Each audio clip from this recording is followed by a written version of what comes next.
from east of Eden. She had just about given up and was about to dematerialize when the unexpected appearance of a funny little man changed her plans.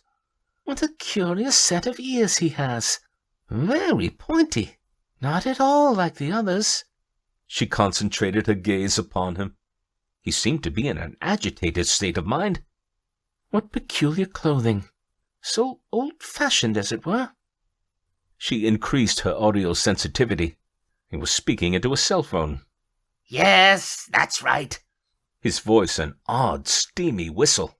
Yes, I've tried turning it off, waiting 3 seconds, and then turning it back on. No, it's not the revision prior. No, I don't want to upgrade. As he came closer to her perch, she was able to make out additional details. His hair, for instance, was striking. An incredible fiery auburn that seemed to stick out in all directions, as though his head were crowned with flame. Oh, he's an odd duck for sure.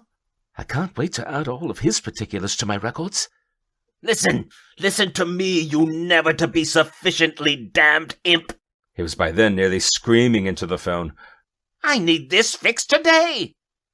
Don't you dare disconnect me. Do you know who I am? The one-sided conversation came to an abrupt end as he threw the phone down in a fury. It hit the hard-packed stones and cracked. He started jumping on the remains with both feet. Infernal sprites!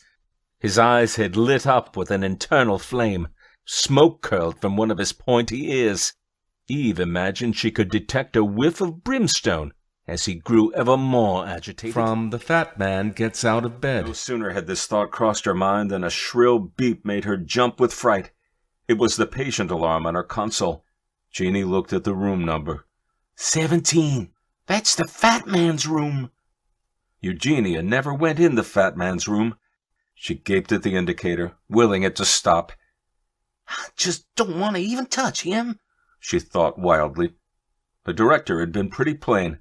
The next patient she lost would mean her job was gone too. The fat man had been a resident in the center for decades. He never had any visitors, and no one, except maybe the director, even knew what was wrong with him. Fear of the fat man was the reason that Jeannie worked nights.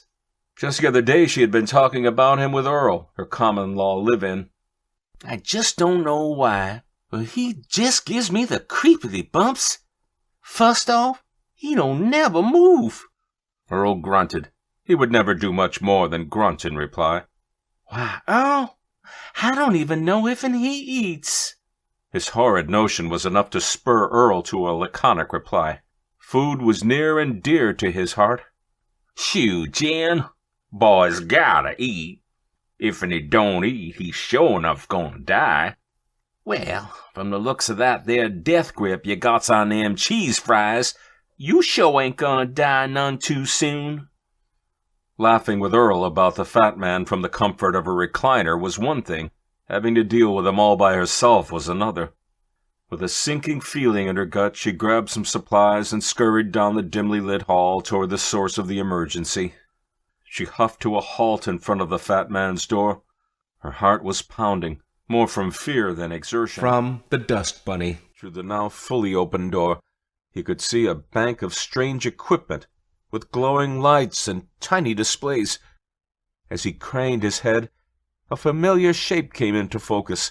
By Hermes and Agamemnon, that fuzzy little flea's dinner has stolen my opus! Hamilton Grace was not a foolhardy man.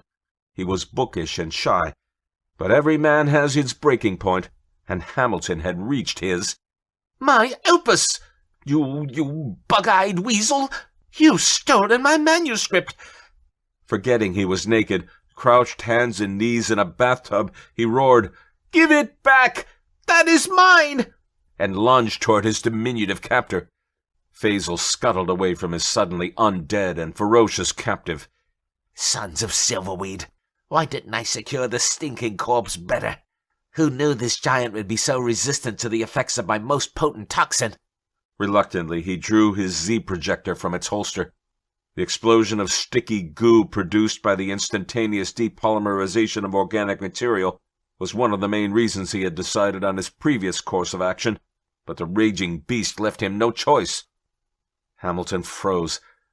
An icy wave of terror washed over him as his captor turned and, with deft motion, drew a curiously shaped device and pointed it directly at the tip of his nose. Hamilton crossed his eyes, barely making out the glowing red circle that appeared on his skin. "Black of his bunions!